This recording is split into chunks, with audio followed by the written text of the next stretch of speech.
రే రామ్, ఏంట్రా అంత డల్గున్నావు? వాడినేం అడుగుతారా, వచ్చిన కల్లే మళ్ళీ మళ్ళీ వచ్చిందని చెప్తాడు.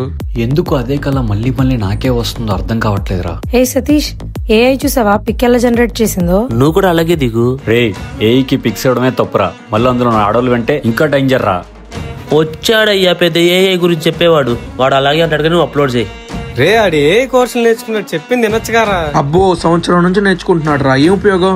నువ్వు అప్లోడ్ చేయించురా. ఇప్పుడు చూడు ట్రెడిషనల్ లుక్ ఎలా వచ్చిందో.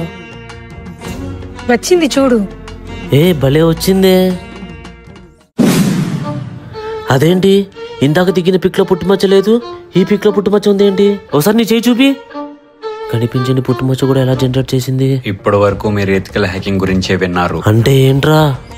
మన బ్యాంక్ లో డబ్బులు పోవడం, మన పర్సనల్ డేటాని మిస్యూజ్ చేయడం, ఇలాంటివి. కానీ ఇప్పుడు ఆర్టిఫిషియల్ ఇంటెలిజెన్స్ సపోర్ట్ తో మన డేటానే కాకుండా మన పర్సనల్ ఫొటోస్ కూడా స్కాన్ చేయడం మొదలు పెట్టింది. అలా ఫొటోస్ అన్ని తీసుకొని ఏం చేస్తారా? ఈ డేటా మొత్తాన్ని తీసుకెళ్లి డార్క్ వెబ్ లో అమ్ముకుంటారు. దాన్ని వాళ్ళు పాన్ సైట్స్ లో అప్లోడ్ చేస్తారు.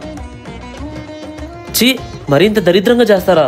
ఇలాంటి వాళ్ళని ఏం చేయలేమా? చేయగలం. ఇంద్రకీలాద్రి మీద ఉన్న అమ్మవారు తలుచుకుంటే అంతా చేయగలం.